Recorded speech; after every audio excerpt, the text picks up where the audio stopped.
Além de muitas lavouras, ao longo da BR-163 também encontramos instituições de pesquisas que têm ajudado a tornar o Médio Norte do Mato Grosso uma referência na produção de grãos. Segundo o IMEA, Instituto Mato Grossense de Economia Agropecuária, o estado deve produzir nessa safra 38 milhões de toneladas de soja, e o Médio Norte é o responsável por mais de 30% desse volume, quase 12 milhões de toneladas.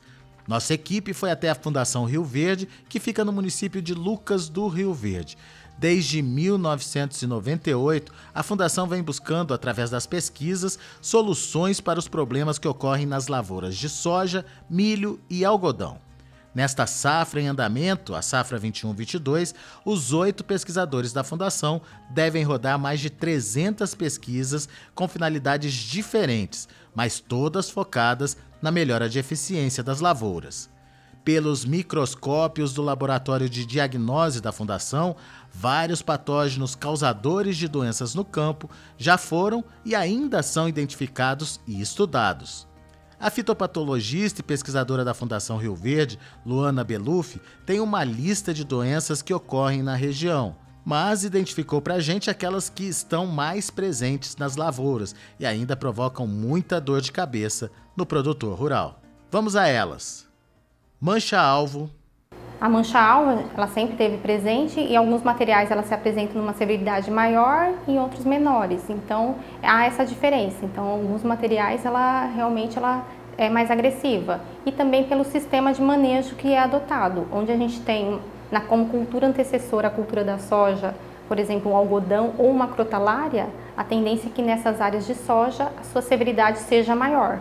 Diante desse cenário, onde outras culturas também estão multiplicando esse patógeno, ele acaba sendo favorecido. Então, ele está se multiplicando mais, tendo mais alimento na safra e na safrinha, então ele acaba aumentando a sua pressão.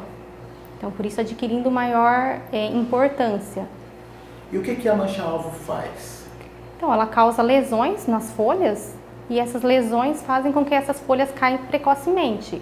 Então, cada ponto de infecção ele vai evoluindo no formato de alvo, formando um formato arredondado e coalescendo essas folhas a queda de produtividade, conforme a desfolha do bacheiro, que é favorecido pelo microclima, essas folhas caem e aí causa perda de produtividade. Qual o ambiente que ela se desenvolve? Para causar as infecções é importante ter bastante umidade, mas após a entrada na planta, ter períodos de seca é favorável, que aí essas lesões elas vão crescendo. Então, temperaturas amenas à noite, temperaturas mais quentes durante o dia, favorece esse desenvolvimento dela. Como é um patógeno que inicia nessas porções mais baixas da planta, atingir o alvo no momento certo há um controle eficiente. Então, é importante estar programando nas suas aplicações com um foco nela, nessa evolução inicial.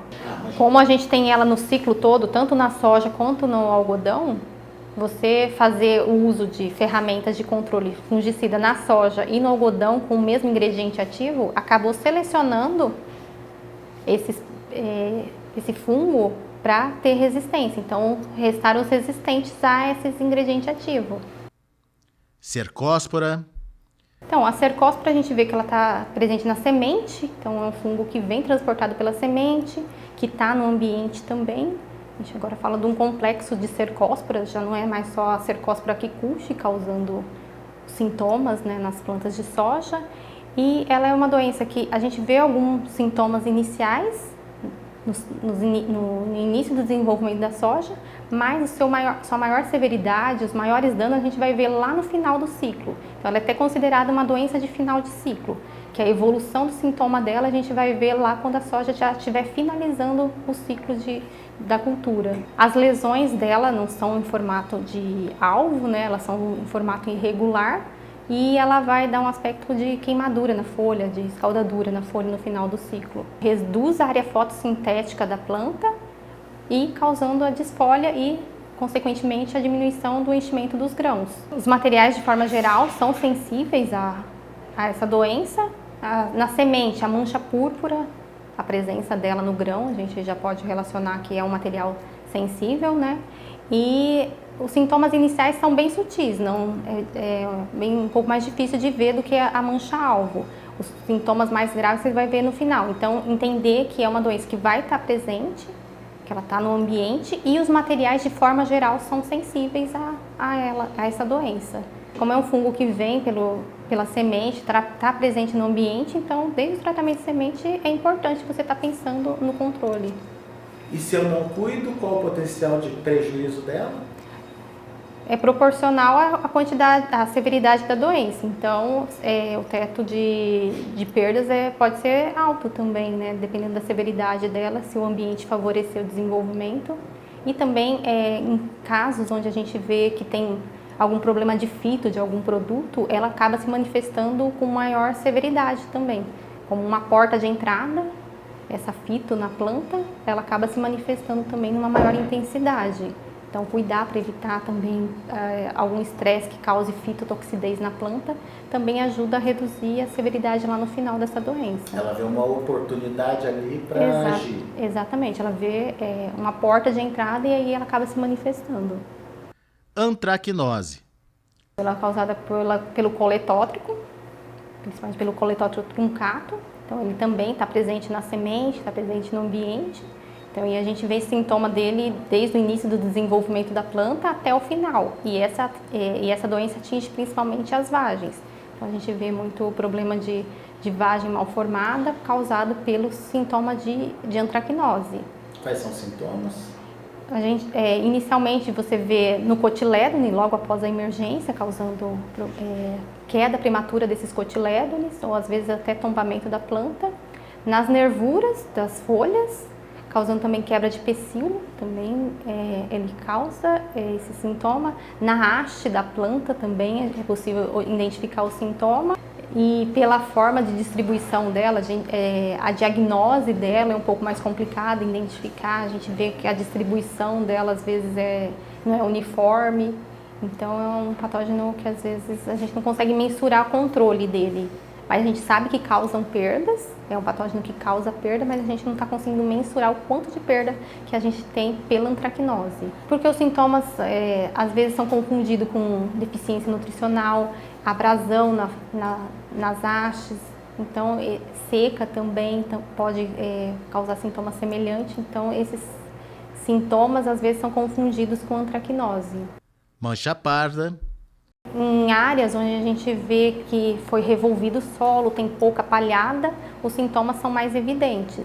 De forma geral, a gente vê os sintomas ali na parte inferior da planta, então desde o início do desenvolvimento a gente já consegue ver esse sintoma.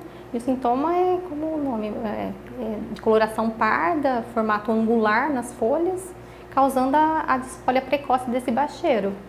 Vai comprometer a produtividade também. Vai comprometer pela perda de folha, né? Redução de número de folhas no bacheiro. Sem folha, você não vai conseguir encher os grãos, né? Que é através da folha que vai causar o enchimento. De forma geral, ela sempre ocorre, então é bom o produtor sempre estar vendo, né, que ela ocorre nesse início. Então, focar nessa aplicação de pré-fechamento ali da linha para você conseguir atingir o alvo e evitar essa perda dela ali desse bacheiro. O controle feito de forma adequada, utilizando ferramentas adequadas, você consegue um bom controle dela. E a temida ferrugem asiática? Ferrugem sempre é um problema, então pensando na calendarização da cultura da soja, então a gente respeitar esse vazio, focar nos plantios iniciais, a gente está conseguindo fazer com que ela não se manifeste de forma tão agressiva aqui na nossa região. Como a gente faz esse plantio cedo, ela acaba ocorrendo um pouco mais tarde aqui e a maioria das nossas áreas a gente não tem problema com ela. Então, plantios realizados mais tarde, geralmente ela se manifesta. E quando há presença de ferrugem, há incidência de ferrugem, as perdas são muito grandes, né? Então, sempre é um alerta à ferrugem. Adotar a estratégia de vazio sanitário, plantar no cedo, favorece uma estratégia de controle dela.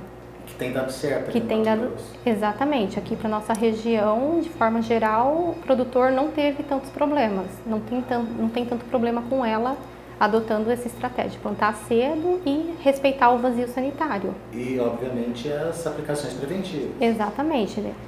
Não deixar de fazer as aplicações para não ela não entrar na área, que após a entrada da ferrugem, a gente sabe que é difícil o controle. A partir de uma ureia presente ali na planta, em 4 a 5, 7 dias, essa evolução dela de multiplicação é muito alta.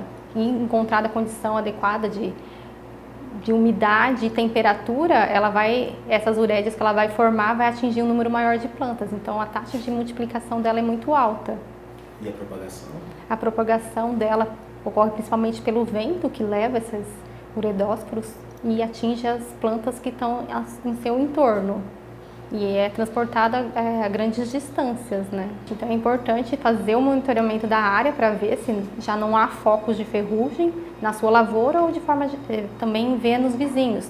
Tem o site do consórcio antiferrugem, onde os pesquisadores, os laboratórios colocam lá, então tá olhando para ver se na região já foi identificado algum foco naquela safra, também é importante já para ficar o alerta. Mas para ferrugem a gente sempre fala para agir de forma preventiva, então não esperar que ela ocorra para entrar com a aplicação. Na terceira parte da reportagem, vamos destacar a evolução das cultivares e o tipo de planta que o produtor tem buscado. Não perca!